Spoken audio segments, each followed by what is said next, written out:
Hi friends, welcome back to my channel SciTech Guru. Finally friends, I'm back with the extreme heavy games, RAM management and the speed test comparison between the Moto H20 versus iQOO 7 device. So during this process I did include a couple of heavy games and a couple of close to heavy games as well, and total 7 games I did include in this kind of testing. Let's see which phone will be able to open these games faster and how many games can actually the phones can actually keep in the background RAM management. That is what I'm going to exactly compare between the Moto H20 versus the iQOO 7 device. Snapdragon 778G versus Snapdragon 870 chipset.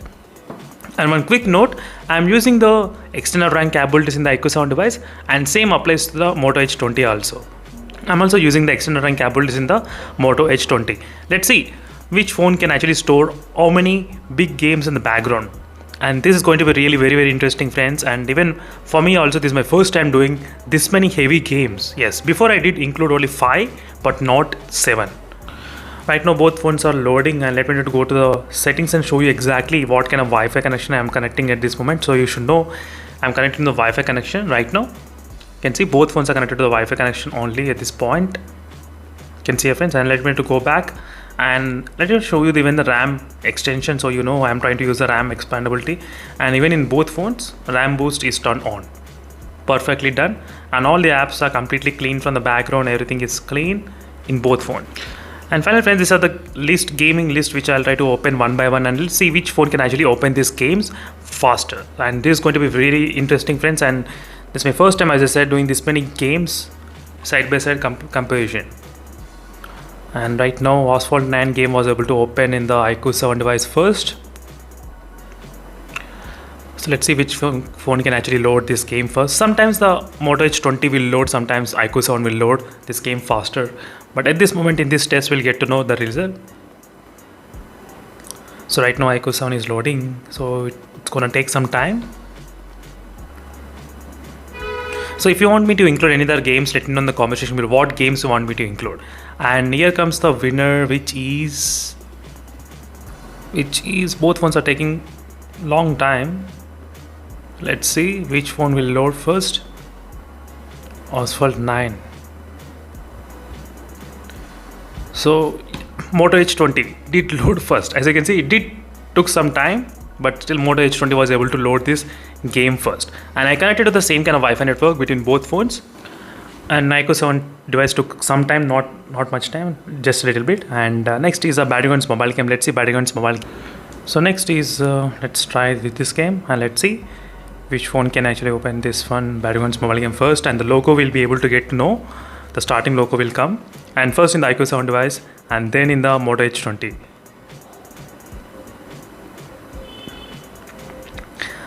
So here comes the winner again, the Battlegrounds mobile game opening. iQOO 7 did open the game faster than the Moto H20. You can see here friends clearly.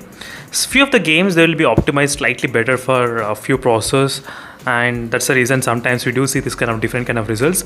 But in the Call of Duty, let's see what's happening. That login page first, which phone can actually show the login page, and first did show in the iQOO 7 device and then in the Moto H20 device. Enter the login page. You can see the difference, and first phone to login is iQOO 7 device did login the Call of Duty game first. Not bad. So Free Fire game, let's see this game, and that's the reason friends I did include only heavy games, so not including any kind of small games. So in this way we'll be able to get to know actual potential of these both phones, so how much they are powerful. And right now with the Free Fire game, first phone is the iQOO 7 device did show this login page, and yes, it got logged in first in the Moto H20. Not bad. Next is a Genshin Impact. Let's try this Genshin Impact game. So right now we'll be able to get to know, and both are loading, and first to load Genshin Impact logo is a Moto H20, but we'll get to know what is happening later on. Both are loading. I did click at same time in both phones as well, and both are, you can see the speed of how they're loading speed. Not bad. The Moto H20 was able to load slightly faster than the iQOO 7 device. Now at the same time I'll try to tap on the same screen. Let's see which will enter the game first. Let's tap 1 2 3. At same time I did click, and here comes the winner. So opening speed and entering into the game. So this is going to be really interesting friends, and using the Genshin Impact, this is like heavy game, so this will definitely clear a few of the games I'm thinking. But let's see which phone can actually hold so many games in the background.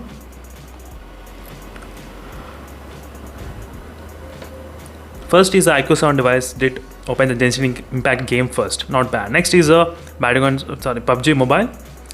Let's see this PUBG Mobile first phone to open.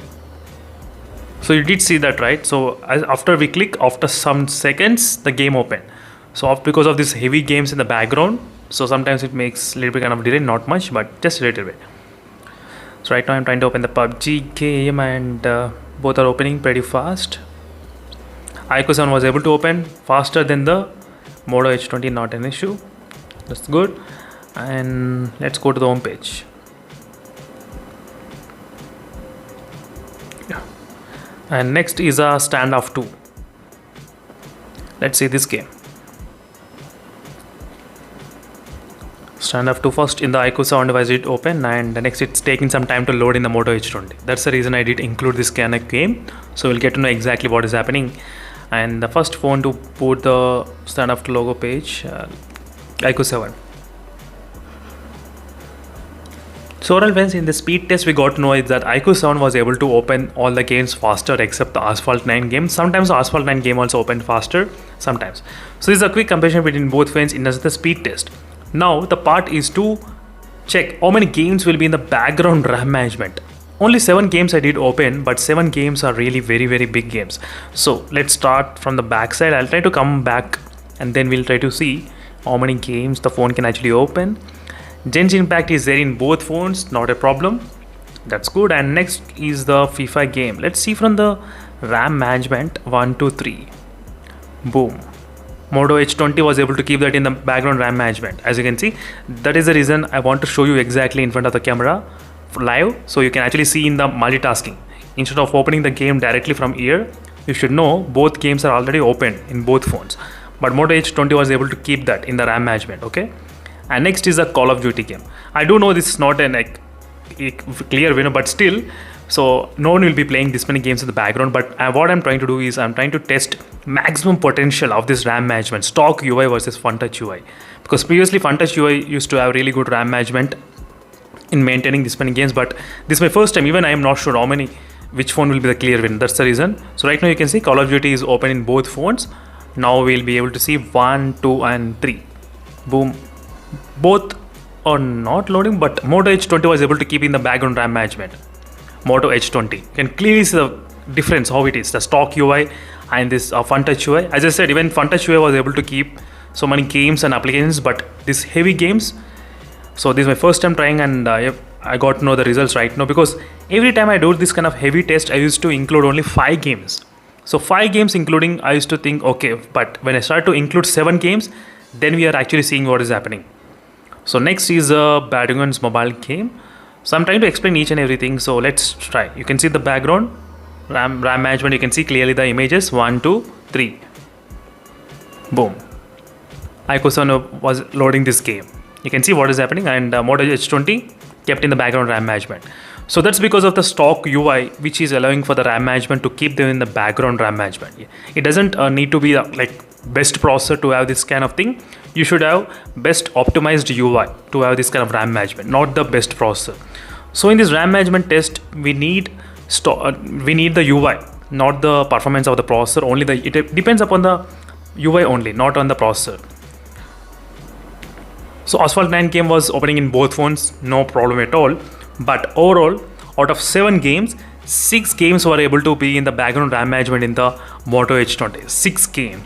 The IQ 7 device, it was able to keep till Genshin Impact, 3 games, and remaining games did not keep them in the background RAM management, because we did open in, I think, more than the limit for the RAM management to operate. I think so.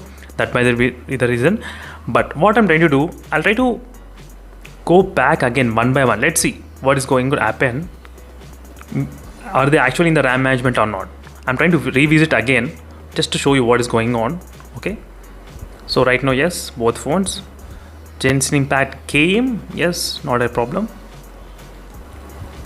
PUBG Mobile, both phones, yes.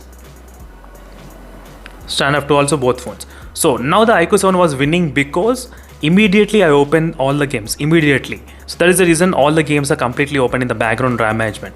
But if you give some time, maybe 5 minutes or 4 minutes of time, the games get cleared from the background RAM management, friends. That's the reason it happened before iQOO 7 was unable to perform. But Moto H20 was able to perform really good even after some time as well. So that's it, friends. Thank you for watching this video. This is a quick review and comparison between both phones. I hope you understand what my point of is.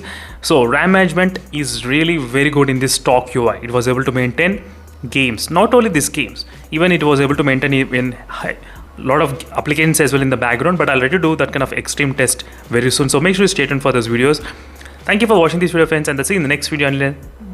Meanwhile, don't forget to follow the playlist which are created for the process speed test. There you can actually find this kind of really important videos. Meanwhile, signing off. Bye.